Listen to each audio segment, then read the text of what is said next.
സ്നേഹം, ദിവ്യസ്നേഹം, സ്നേഹം,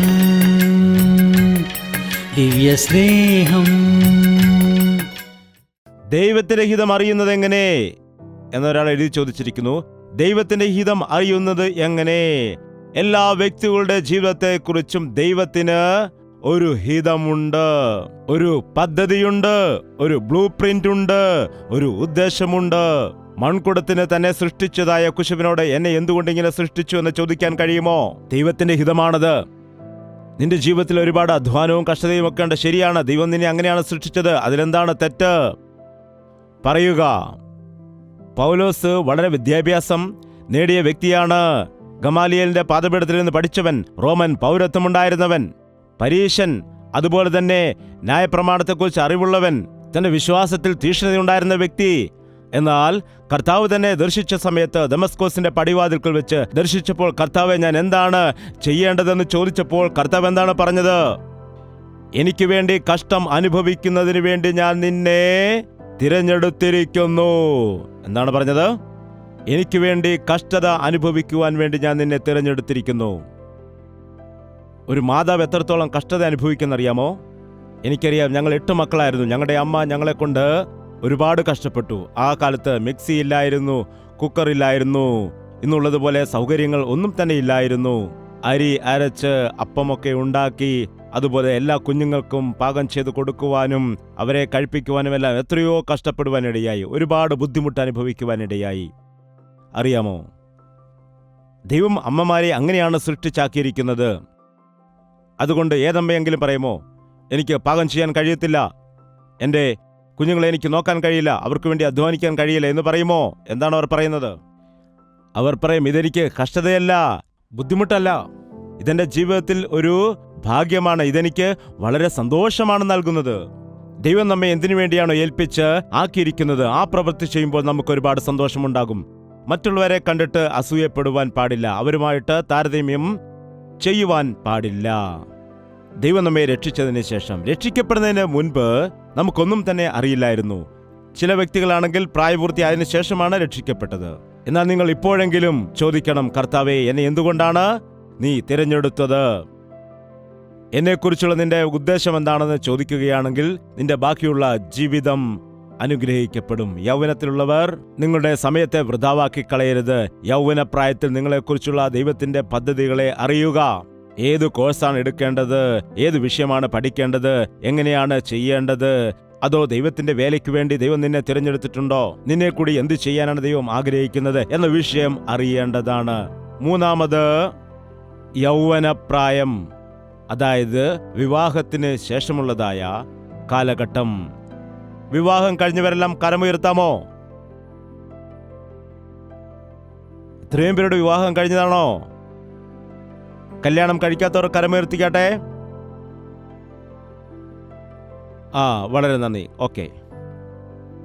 വിവാഹം കഴിഞ്ഞ ആളുകളെ, വിവാഹം കഴിഞ്ഞതിന് ശേഷം എങ്ങനെയുണ്ട് എന്ന് ചോദിക്കുകയാണെങ്കിൽ പറയും, എന്ത് പറയാനാണ്, അനാവശ്യമായിട്ട് കല്യാണം കഴിച്ചു, ഇതിൻ്റെ ആവശ്യമേ ഇല്ലായിരുന്നു എന്നാണ് ഇപ്പോൾ തോന്നുന്നത്.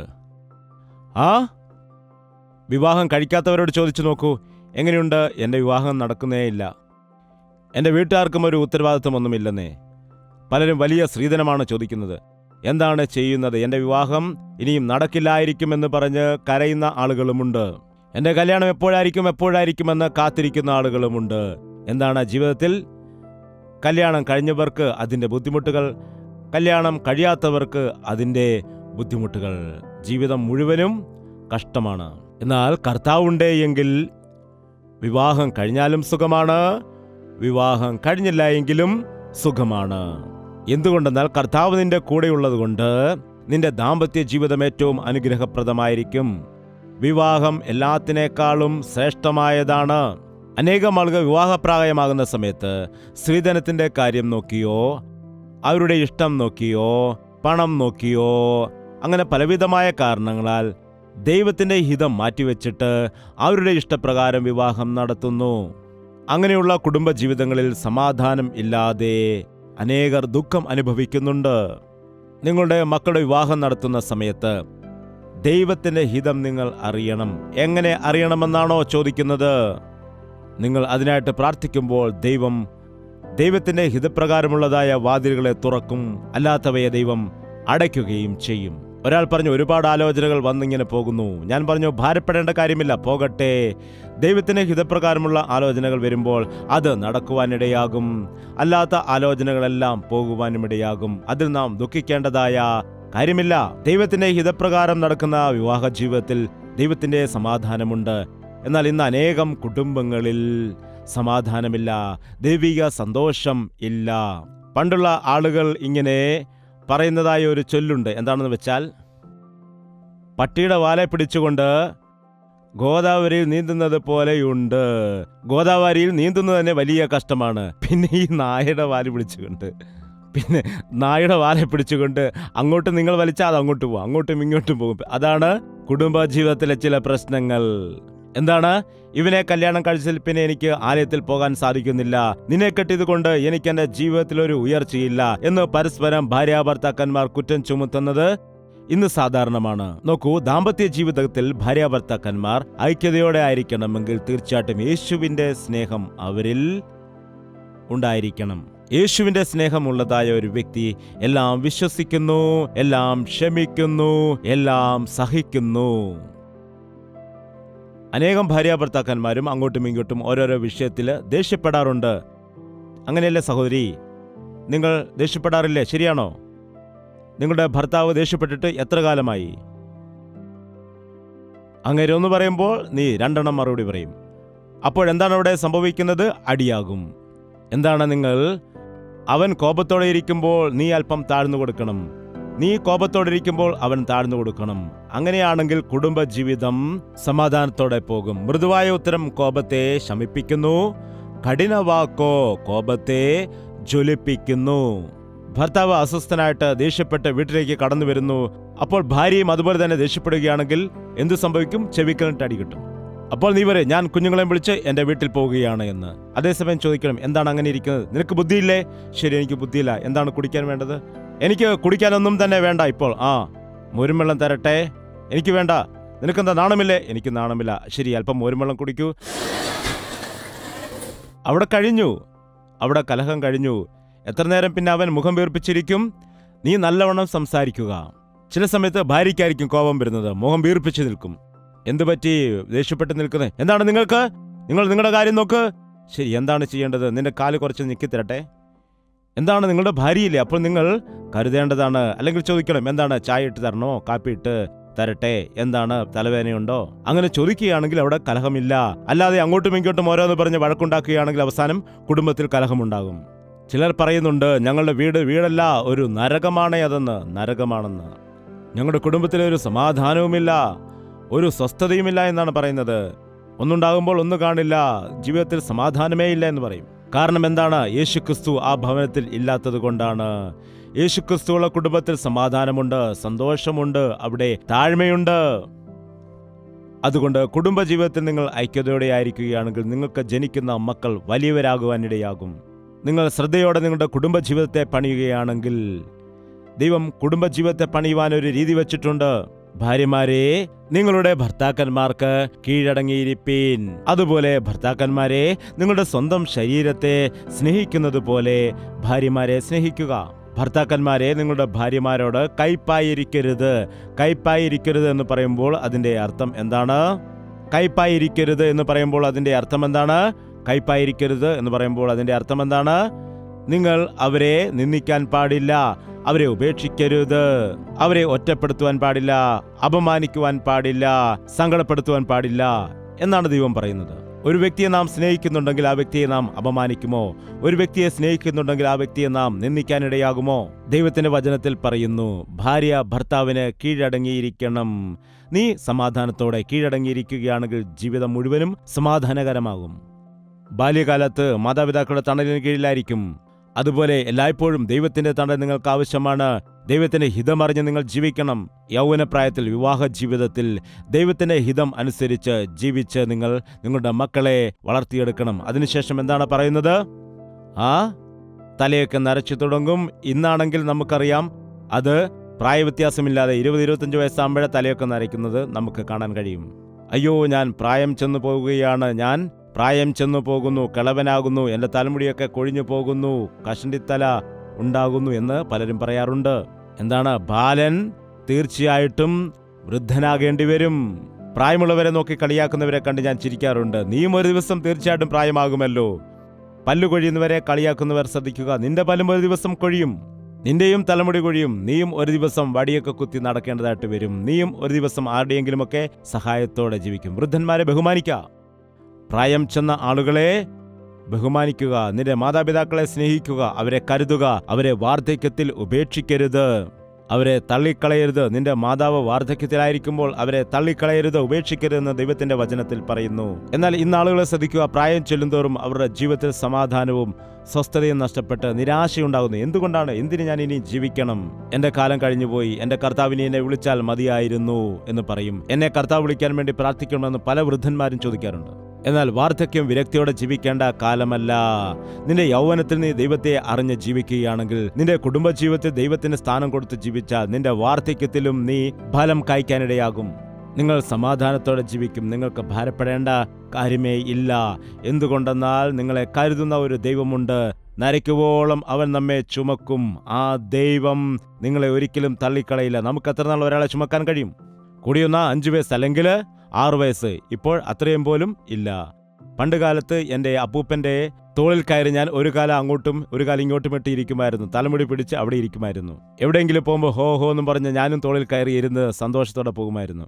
എന്താണത്? 7-8 വയസ്സ് വരെ ഞാൻ അങ്ങനെയാണ് പോയിക്കൊണ്ടിരുന്നത്. ഇന്ന് അമ്മയും എടുക്കില്ല, അപ്പനും എടുക്കില്ല. എന്താണ് ചെയ്യുന്നത്? ഒരു വണ്ടിയുണ്ട്, അതിൽ കയറ്റി ഇരുത്തും, എന്നിട്ട് തള്ളിക്കൊണ്ട് നടക്കും. അങ്ങനെ ആ വണ്ടിയിൽ നിന്ന് ഇറങ്ങിയിട്ട് അവൻ നേരെ നടന്നു പോകും. അതാണ് സംഭവിക്കുന്നത്. എന്നാൽ നമ്മുടെ തോളിലെടുക്കുകയാണെങ്കിൽ, നിന്റെ നെഞ്ചോട് ചേർത്ത് പിടിക്കുകയാണെങ്കിൽ, ആ കുഞ്ഞിനെ നീ ആശ്വസിപ്പിക്കുകയും സ്നേഹം പകരുകയും ചെയ്യുമ്പോൾ ആ സ്നേഹം നിനക്കും നൽകുവാനിടയാകും. അല്ലാതെ നീ ഒരു പട്ടിക്കുട്ടിയെ വളർത്തുന്ന പോലെ കുഞ്ഞിനെ വളർത്തുകയാണെങ്കിൽ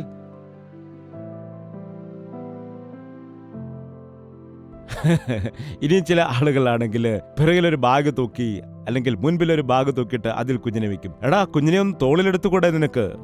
എന്നാൽ യേശുവിന്റെ സ്നേഹത്തെ നോക്കുക. എത്ര കാലം നിന്നെ ചുമക്കുമെന്നാണ് പറയുന്നത്?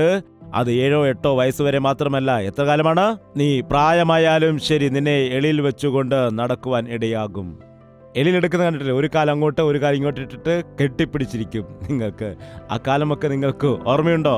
നിങ്ങൾ ഒരു നിമിഷം ചിന്തിക്കുക. നിങ്ങൾ പ്രായമുള്ളവരായാലും ശരി, നിങ്ങൾ യേശുവിന്റെ കരങ്ങളിലാണ്. അവൻ നിന്നെ മുറുകെ ചേർത്ത് പിടിച്ചിരിക്കുകയാണ്. നിന്നെ ഉപേക്ഷിക്കാത്ത, കൈവിടാത്ത ദൈവമാണ് നമ്മുടെ കർത്താവ്.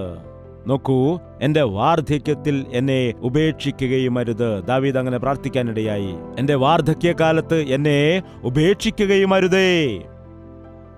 ഒരു വ്യക്തി ഈ ലോകത്ത് ജീവിക്കുന്നതായ സമയത്ത് പരിപൂർണമായിട്ടും ദൈവത്തിൽ സമർപ്പിക്കപ്പെട്ടുകൊണ്ട്, ദൈവത്തിന്റെ ഹിതമനുസരിച്ചുകൊണ്ട്, കർത്താവേ നിന്റെ ഹിതം ഞാൻ ചെയ്യുന്നു എന്ന് പറഞ്ഞ് ഹിതം ചെയ്തുകൊണ്ട് അവസാനം ദൈവത്തിന്റെ സകല പദ്ധതികളും അവന്റെ ജീവിതത്തിൽ പൂർണ്ണമായതിനു ശേഷമാണ് ദൈവരാജ്യത്തിലേക്ക് തിരികെ പോകേണ്ടത്. അല്ലാതെ എന്നാൽ ഈ ലോകത്തിൽ നാം ആകസ്മികമായി മരിക്കുന്നത് ദൈവത്തിന്റെ ഹിതം അല്ല. ഇവിടെ ദാവീദ് ചോദിക്കുകയാണ്, കർത്താവേ എന്റെ ആയുസ് എത്രയാണ്? കർത്താവേ എന്റെ അവസാനം എന്താണ്? എന്റെ അന്ത്യം എന്താണ്? എത്ര കാലം ഞാൻ ജീവിക്കുവാൻ ഇടയാകും? എന്റെ ജീവിതകാലം എന്താണ്? അത് എത്രയാണ്? എത്ര കാലം താൻ ജീവിച്ചിരിക്കും എന്ന് താൻ ചോദിക്കുവാനിടയായി. ആ ചോദ്യവുമായിട്ട് കർത്താവിന്റെ സന്നിധിയിലേക്ക് വന്ന് കർത്താവിനോട് അവൻ ചോദിക്കുകയാണ്.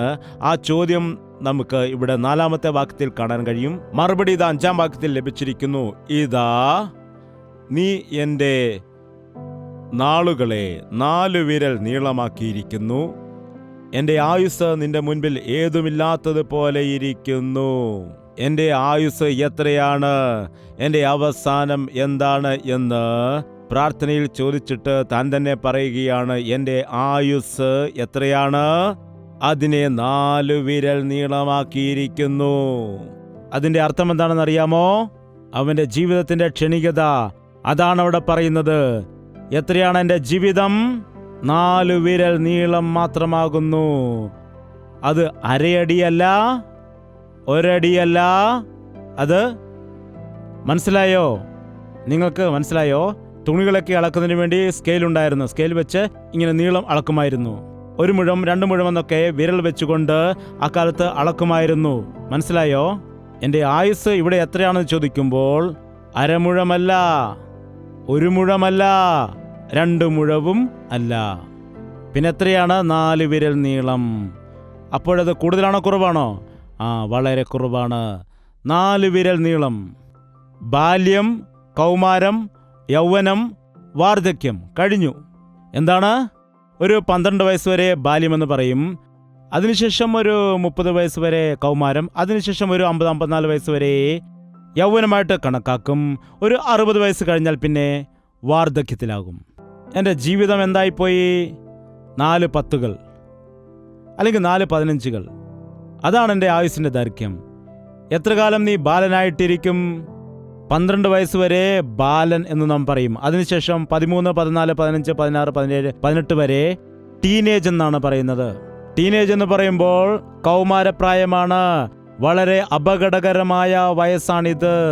ഇവിടെ 13, 14, 15, 16, 17, 18, 19 പ്രായമുള്ളവർ കൈയുയർത്താമോ? 1 മുതൽ 12 വയസ്സ് വരെയുള്ളതായ കൊച്ചുകുട്ടികളൊന്ന് കൈയുയർത്താമോ? കൊള്ളാം. കൊള്ളാം. നോക്ക്, എത്ര നന്നായിട്ടാണ് മോൻ കൈ ഉയർത്തുന്നത്. കൊള്ളാം. Very good. ഈ കുഞ്ഞുങ്ങളെ നാം നന്നായിട്ട് വളർത്തിക്കൊണ്ടുവരികയാണെങ്കിൽ ഇവർ വലിയ ആളുകളായിട്ട് മാറും. ബാലൻ നടക്കേണ്ടുന്ന വഴിയിൽ അവനെ അഭ്യസിപ്പിക്കുക. അവൻ വൃദ്ധനായാലും അത് വിട്ട് മാറുകയില്ല. ദൈവം നമുക്ക് കുഞ്ഞുങ്ങളെ നൽകിയത് എന്തിനാണ്? അവരെ അച്ചടക്കത്തിൽ വളർത്തിക്കൊണ്ടുവരുവാനാണ്. അവരെ ദൈവഭയത്തിൽ വളർത്താനാണ്. അതല്ലാതെ കുഞ്ഞ് ജനിച്ച ഉടൻ തന്നെ സംസാരിക്കുമെന്ന് വിചാരിക്കുക. അമ്മ എനിക്ക് പാലുതാ എന്ന് പറയുകയാണെങ്കിൽ എന്തായിരിക്കും? കൊച്ചു കുഞ്ഞുങ്ങൾ നാം പറയുന്നത് പോലെ അത് അനുസരിച്ച് വളരാനിടയാകും. അങ്ങനെ പടിപടിയായിട്ട് വളർന്നു വന്നിട്ട് അവർ സംസാരിക്കാൻ തുടങ്ങും. അവരുടെ സംസാരം കേൾക്കുമ്പോൾ നാം സന്തോഷിക്കും. അതിനുശേഷം നാം അവരെ സ്കൂളിലേക്ക് പറഞ്ഞയക്കും. സ്കൂളിലൊക്കെ പോയിട്ട് വന്ന് അങ്ങനെ മെല്ലെ മെല്ലെ മെല്ലെ അങ്ങനെ പതിയെ പതിയെ നീ 10 വയസ്സിനുള്ളിൽ ആ കുഞ്ഞിനെ എന്താണോ പഠിപ്പിക്കുന്നത് അതാണ് ആ കുഞ്ഞിൻ്റെ സ്വഭാവമായിട്ട് രൂപീകരിക്കപ്പെടുവാനിടയാകുന്നത്. പിന്നത്തെ കാര്യം പറയുവാൻ കഴിയുകയില്ല. നീ പഠിപ്പിച്ചു കൊടുക്കുന്നതാണ്. ഇന്ന് വളരെ ഉപേക്ഷയോടെയാണ് കൊച്ചുകുട്ടികളെ വളർത്തിക്കൊണ്ടുവരുന്നത്. കുഞ്ഞുങ്ങൾക്ക് ഫോൺ കൊടുക്കരുത്. അവരുടെ കാഴ്ചയ്ക്ക് ദോഷമുണ്ടാകും. അവർ വളരുന്ന സമയത്ത് അവരുടെ കാഴ്ചയ്ക്ക് അത് പ്രശ്നമുണ്ടാകാൻ ഇടയുണ്ട്. അവർ ഫോണിൽ നോക്കുമ്പോൾ ആ തീവ്രമായ പ്രകാശം അവരുടെ കണ്ണിലേക്ക് വരുവാനിടയാകും. അതുമാത്രമല്ല, അവർ അടുത്ത് വെച്ച് നോക്കുന്നത് കൊണ്ട് ഷോർട്ട് സൈറ്റ് ഉണ്ടാകുവാനും ഇടയുണ്ട്. അവർ ദൂരോട്ട് നോക്കാതെ ഇങ്ങനെ അടുത്ത് വെച്ച് നോക്കുന്നുണ്ട്. അവസാനം എന്താണ്? കണ്ണാടി വെക്കേണ്ടതായിട്ട് വരും. ഇന്ന് പലരും ഫോൺ കാണിച്ചു കൊടുത്തിട്ടാണ് ചോറ് കഴിപ്പിക്കുന്നത്. പണ്ടൊക്കെ പറയും അമ്പിളിയമ്മാവിനെ കാണിച്ചു തരാം, അല്ലെങ്കിൽ കോഴിക്കുഞ്ഞിനെ കാണിച്ചു തരാം, പട്ടിയെ കാണിച്ചു തരാം, കാക്കയെ കാണിച്ചു തരാം എന്നൊക്കെ പറഞ്ഞായിരുന്നു ചോറ് കഴിപ്പിച്ചിരുന്നത്. എന്നാൽ ഇന്നെങ്ങനെയാണ്? കാർട്ടൂൺ വെച്ച് കൊടുത്തിട്ട് ചോറ് കുഞ്ഞിൻ്റെ വായിലേക്ക് വാരി കൊടുത്തുകൊണ്ടിരിക്കുന്നു. അടുത്ത ദിവസം പറയാം എൻ്റെ കുഞ്ഞിന് ദഹനക്കേടാണ്, കുഞ്ഞിന് ഛർദിയാണ്. എന്താണ് പിന്നെ? കുഞ്ഞിന് ആഹാരം ദഹിച്ചിട്ട് വേണ്ടേ? ശ്രദ്ധിക്കുക, കുഞ്ഞുങ്ങൾ ദൈവത്തിൻ്റെ ദാനമാണ്. കുഞ്ഞുങ്ങളുടെ മേൽ നിങ്ങൾ ശ്രദ്ധ വയ്ക്കേണ്ടതാണ്. കുഞ്ഞുങ്ങൾക്ക് വേണ്ടത് നല്ല നല്ല വസ്ത്രങ്ങളല്ല. കുഞ്ഞുങ്ങൾക്ക് വേണ്ടത് ഇംഗ്ലീഷ് മീഡിയം സ്കൂളുകളല്ല. കുഞ്ഞുങ്ങൾക്ക് വേണ്ടത് ദൈവത്തിൻ്റെ വചനമാണ്. മാതാപിതാക്കളായ നിങ്ങൾ നിങ്ങളുടെ മക്കളുടെ മുൻപിൽ വഴക്കുണ്ടാക്കുകയാണെങ്കിൽ, അനേകം മാതാപിതാക്കൾ കുഞ്ഞുങ്ങളുടെ മുൻപിൽ വഴക്കുണ്ടാക്കുന്നവരുണ്ട്. ഭർത്താവ് ചീത്ത വിളിക്കും, ഭാര്യ മക്കളുടെ മുൻപിലിരുന്ന് ചീത്ത വിളിക്കും, അല്ലെങ്കിൽ അങ്ങോട്ടും ഇങ്ങോട്ടും മർദ്ദിക്കും. അപ്പോൾ ആ കുഞ്ഞുങ്ങൾ പഠനത്തിൽ ജയിക്കുമോ? അവർ ഫെയിലായി പോവും. കാരണം എന്താണ്? അവരുടെ മനസ്സ് നിരാശ കൊണ്ട് നിറയുവാനിടയാകും. നിന്റെ സ്വന്തം കൈകൊണ്ട് തന്നെ നീ എന്താണ് ചെയ്യുന്നത്? മക്കൾ യഹോവ നൽകുന്ന അവകാശമാണ്. മക്കൾ യഹോവയുടെ അവകാശമാണ്. അവരെ നിങ്ങൾ നശിപ്പിക്കരുത്. ഒരു പൈതലിൻ്റെ സ്വഭാവം 12 വയസ്സ് വരെ നിനക്ക് അവനെ സ്വാധീനിക്കാൻ കഴിയുകയുള്ളൂ. അതിനുശേഷം അവൻ്റെ സ്വഭാവം മാറ്റാൻ കഴിയില്ല. പിന്നീട് അവർ അനുസരിക്കില്ല, നിന്നോട് മറുതലിക്കും. എന്നാൽ ചെറിയ പ്രായത്തിൽ നീ അവരെ ശരിയായ രീതിയിൽ വളർത്തിക്കൊണ്ടുവരികയാണെങ്കിൽ അവർ വലുതായി കഴിഞ്ഞാലും അതുതന്നെ അവൻ പിന്തുടരും. ഒരു 12 വയസ്സ് വരെയാണ് മാതാപിതാക്കളുടെ ചോയ്സ്, മാതാപിതാക്കളുടെ ഇഷ്ടമനുസരിച്ചുകൊണ്ട്. അതിനുശേഷം 12 വയസ്സ് കഴിഞ്ഞതിന് ശേഷം ആ കുഞ്ഞ് ടീനേജ് പ്രായത്തിൽ വരുമ്പോൾ അവൻ മുതിർന്നവനാണോ പയ്യനാണോ? മുതിർന്നവനാണോ? ബാലനാണോ? ബാലനുമല്ല. മുതിർന്നവനുമല്ല, ബാലനുമല്ല. 13, 14, 15, 16, 17, 18, 19. എത്ര വർഷമാണ് ഇത്? 7 വർഷങ്ങൾ. ഏകദേശം 7 വർഷങ്ങൾ. ഈ 7 വർഷത്തെ കാലയളവിൽ അവൻ തീരുമാനങ്ങൾ എടുക്കുവാൻ വേണ്ടി പരിശ്രമിക്കും. അവനൊരു മുതിർന്ന വ്യക്തിയെപ്പോലെ ചിന്തിക്കുവാൻ തുടങ്ങും. എന്നാൽ മുതിർന്ന വ്യക്തിക്കുള്ളതായ അനുഭവം അവനില്ല, അതുപോലെയുള്ളതായ ജ്ഞാനം അവനില്ല. മാതാപിതാക്കൾ അവരെ കുഞ്ഞുങ്ങളെപ്പോലെ കാണാൻ നോക്കും. എന്നാൽ അവർ യഥാർത്ഥത്തിൽ കുഞ്ഞുങ്ങളാണോ? അല്ല. അതുകൊണ്ട് അവർ ആ പ്രായത്തിൽ ശരിയായ തീരുമാനം എടുക്കേണ്ടതിന് ഒത്തവണ്ണം നിങ്ങൾ 12 വയസ്സുണ്ടായിരിക്കുമ്പോൾ തന്നെ അവന് ശരിയായ അടിസ്ഥാനം, അത് അവർക്ക് മുൻപോട്ടുള്ളതായ പ്രായത്തിൽ സഹായകരമായിട്ട് മാറും. ഞാൻ എത്ര കാലം ജീവിച്ചിരിക്കും എന്ന് ചോദിക്കുമ്പോൾ ഇവിടെ പറയുകയാണ്, എൻ്റെ ആയുസ് 4 വിരൽ നീളമാക്കിയിരിക്കുന്നു. അടുത്ത വാക്യം വായിക്കുക. എൻ്റെ ആയുസ് നിന്റെ മുമ്പാകെ ഏതുമില്ലാത്തത് പോലെ ഇരിക്കുന്നു. അതിനുശേഷം ഇവിടെ എഴുതിയിരിക്കുന്നു, ഏത് മനുഷ്യനും ഉറച്ചു നിന്നാലും ഒരു ശ്വാസമത്രേ. ഏതു മനുഷ്യനും ഉറച്ചു നിന്നാലും, എത്ര വലിയവനാണ് എങ്കിലും, എത്ര അധികാരമുള്ളവനാണെങ്കിലും, എത്ര ധനവാനായ വ്യക്തിയാണെങ്കിലും, എത്ര പേരെടുത്ത വ്യക്തിയാണെങ്കിലും അവൻ്റെ ആയുസ് കുറഞ്ഞു പോകുന്നു. അവനൊരു ദിവസം മരിച്ചേ മതിയാകൂ.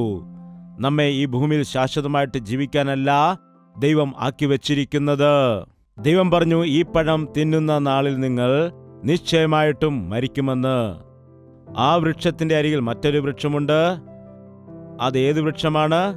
ജീവന്റെ വൃക്ഷം. അതിലുള്ള പഴം തിന്നുന്ന നാളിൽ മരിക്കുകയില്ല. എന്തുകൊണ്ടാണ് ദൈവം ആദാമിനെയും ഹൗവയെയും തോട്ടത്തിൽ നിന്ന് പുറത്താക്കിയത്? അതിനെക്കുറിച്ച് കൂടി നമുക്ക് ചിന്തിക്കാം, വായിക്കാം. ഉൽപ്പത്തി പുസ്തകം അതിൻ്റെ 3-ാമത്തെ അധ്യായം നോക്കാം. 3-ാമത്തെ അധ്യായം 22-ാമത്തെ വാക്യം. യഹോവയായ ദൈവം മനുഷ്യൻ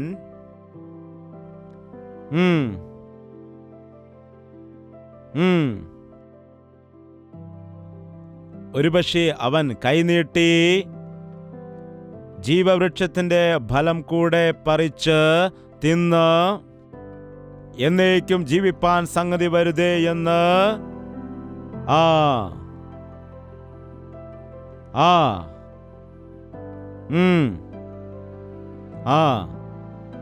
അപ്പോൾ ദൈവം എന്താണ് ചെയ്തത്? മനുഷ്യനെ തോട്ടത്തിൽ നിന്ന് ഇറക്കി വിട്ടു. എന്തുകൊണ്ടാണ്? ആ പഴം തിന്നാൽ മനുഷ്യൻ നിത്യമായി ജീവിക്കുന്നത് കൊണ്ട്. നിത്യമായി ജീവിച്ചാൽ അത് നല്ലതല്ലേ? പിന്നെ എന്തുകൊണ്ടാണ് ദൈവം അങ്ങനെ ചെയ്തത്? എന്നേക്കും ജീവിക്കാതിരിപ്പാൻ എന്ന് പറയുന്നത് എന്തുകൊണ്ടാണ്? എന്നേക്കും എങ്ങനെയാണ് ജീവിക്കുന്നത്? അവൻ പാപിയായിട്ടാണ് എന്നേക്കും ജീവിക്കുന്നത്. ഒരുപക്ഷെ അന്ന് ആദാമും ഹവ്വായും ജീവന്റെ വൃക്ഷത്തിന്റെ ഫലം കൂടെ കഴിച്ചിരുന്നുവെങ്കിൽ ഇന്ന് ഈ ലോകത്ത് നമ്മുടെ ഭവനത്തിൽ എത്ര പേരുണ്ടായിരിക്കുമെന്ന് അറിയാൻ കഴിയുമോ? നമ്മുടെ അപ്പൻ്റെ അപ്പൻ്റെ അപ്പൻ്റെ അപ്പൻ്റെ അപ്പൂപ്പന്മാര് എല്ലാവരും ഇങ്ങനെ കിടക്കുകയായിരിക്കും വീട്ടില്. അതുപോലെ അമ്മയുടെ അമ്മ, അമ്മയുടെ അമ്മ, എല്ലാവരും ഈ വീട് നിറയെ മനുഷ്യർ ആയിരിക്കും. അവർ മരിക്കുകയില്ല. വീട് നിറയെ മനുഷ്യരായിരിക്കും. അവർ പ്രായമാകും, വൃദ്ധരാകും, എന്നാൽ മരിക്കുകയില്ല. ഇങ്ങനെ കിടക്കുവാനിടയാകും. 200-300 വർഷക്കാലം ഇങ്ങനെ ഒരാൾ കിടക്കുകയാണെങ്കിൽ എന്താണ് ലോകം മുഴുവനും അപ്പോൾ എന്തായിരിക്കും അവസ്ഥ? ജീവിച്ചിരിക്കുന്ന ശവങ്ങളെ പോലെ ലോകം നിറയുവാനിടയാകും. ദൈവം അത് ഇഷ്ടപ്പെടുന്നില്ല. നമ്മുടെ ഈ ശരീരം ജഡം കൊണ്ട് ജഡത്തിൽ വസിക്കുന്നതാണ്. അതുകൊണ്ടാണ് മദ്യം കുടിക്കുവാൻ ആഗ്രഹിക്കാതെ ഇരിക്കുന്ന സമയത്ത് പക്ഷേ മദ്യം അറിയാതെ കുടിക്കുന്നു. പാപം ചെയ്യുവാൻ ആഗ്രഹമില്ല, എങ്കിലും അറിയാതെ പാപം ചെയ്യുന്നു. സത്യം പറയാൻ വിചാരിക്കുന്നു, പക്ഷേ അറിയാതെ കള്ളം പറയുന്നു. കോപിക്കുവാൻ ആഗ്രഹിക്കുന്നില്ല, അറിയാതെ കോപിക്കുന്നു. ആ സിനിമ കാണുവാൻ ആഗ്രഹിക്കുന്നില്ല, എന്നാൽ അറിയാതെ കാണാൻ പോകുന്നു. അതുപോലെ ഇന്റർനെറ്റിൽ അശ്ലീല ചിത്രങ്ങൾ കാണുന്നത് നല്ലതല്ല എന്നെനിക്കറിയാം, എന്നാൽ ഞാൻ അറിയാതെ അത് കണ്ടുപോവുകയാണ്. എന്തുകൊണ്ടാണ്? നമുക്ക് പാപത്തെ ജയിക്കുവാനുള്ള ശക്തി ഇല്ലാത്തതുകൊണ്ടാണ്. നാം പാപത്തിൽ ജീവിക്കുക എന്നത് ദൈവത്തിന്റെ ഉദ്ദേശം അല്ല. അതുകൊണ്ടാണ് നമുക്ക് വേണ്ടി കർത്താവായ യേശുക്രിസ്തു ഈ ഭൂമിയിലേക്ക് മനുഷ്യനായിട്ട് അവതരിച്ച് മരണത്തിന്റെ ബലമുള്ള ഹസ്തത്തിൽ നിന്നും, അതായത് പിശാചിനെ മരണത്തിൽ കൂടി ജയിച്ച് നമ്മുടെ സകല പാപങ്ങൾക്കും വേണ്ടി അവൻ ക്രൂശിൽ ശിക്ഷ അനുഭവിച്ച് നമുക്കെല്ലാവർക്കും വേണ്ടി സ്വയം യാഗമായി തീർന്നുകൊണ്ട് നമ്മെ പാപത്തിന്റെ ശിക്ഷയിൽ നിന്ന് വിടുവിച്ചു.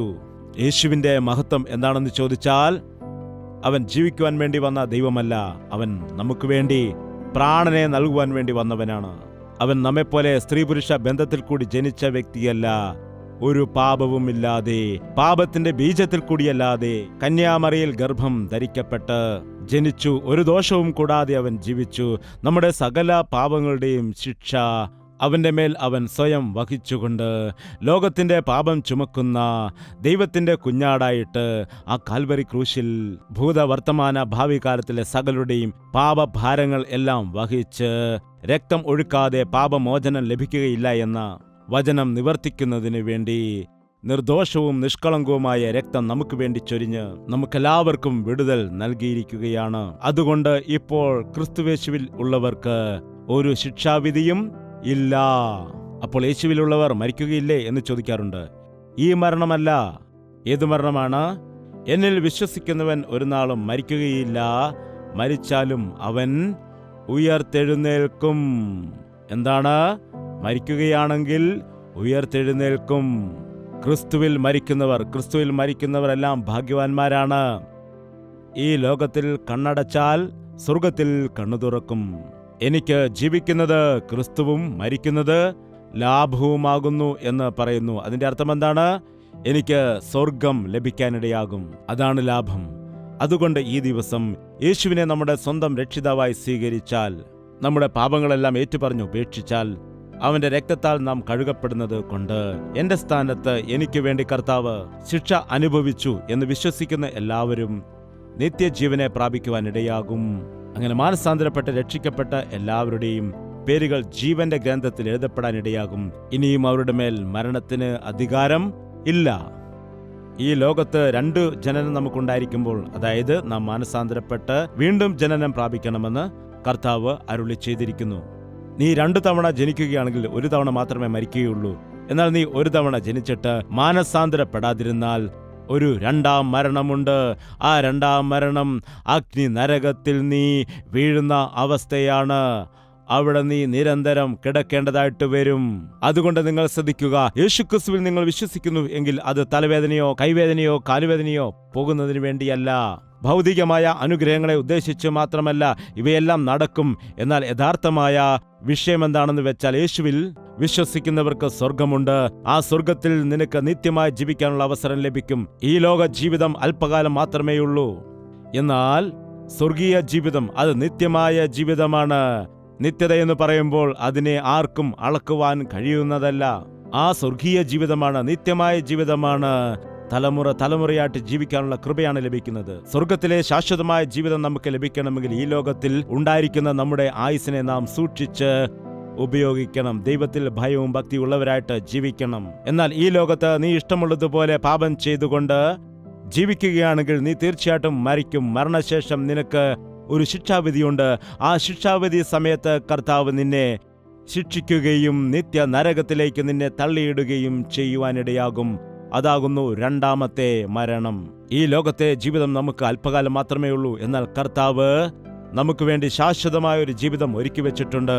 അതുകൊണ്ട് യേശുക്രിസ്തുവിൽ വിശ്വസിക്കുക, അവനുമായിട്ട് കൂട്ടായ്മ ഉള്ളവനായിട്ട് ജീവിക്കുക. നീ വൃദ്ധനാണെങ്കിലും നീ ബാലനാണെങ്കിലും യൗവനക്കാരനാണെങ്കിലും യേശുക്രിസ്തുവിനെ സ്വന്തം രക്ഷിതാവായി സ്വീകരിച്ചാൽ, യേശുവിൽ നീ പൂർണ്ണമായിട്ട് വിശ്വസിച്ചാൽ, അവനുമായിട്ട് നീ കൂട്ടായ്മ ആചരിച്ചാൽ, നിന്റെ ജീവിതത്തിൽ കഷ്ടതയും ബുദ്ധിമുട്ടും ഞെരുക്കങ്ങളും ഉണ്ടാകുന്ന സമയത്ത് അവന്റെ കരം നിന്നോട് കൂടെ ഉള്ളത് കൊണ്ട് അവൻ നിന്നെ സഹായിക്കും, നിന്നെ ബലപ്പെടുത്തും, നിനക്ക് സൗഖ്യം നൽകും.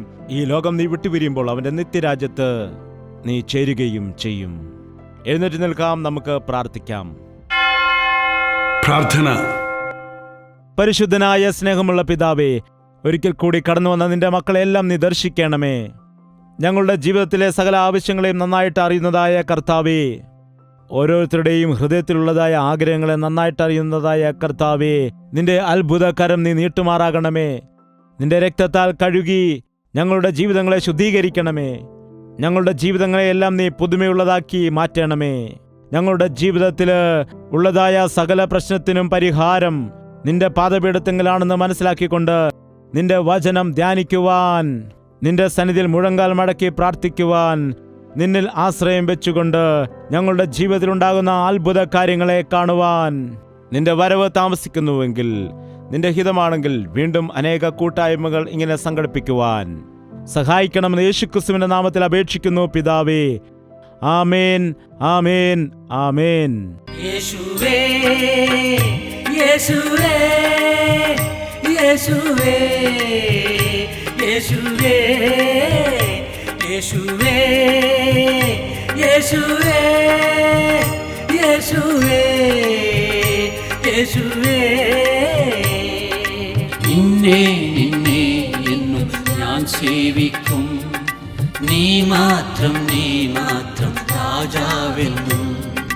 നിന്നെ നിന്നെ എന്നും ഞാൻ സേവിക്കും, നീ മാത്രം രാജാവെന്നും. യേശുവേ യേശുവേ യേശുവേ യേശുവേ യേശുവേ യേശുവേ യേശുവേ യേശുവേ യേശുവേ യേശുവേ.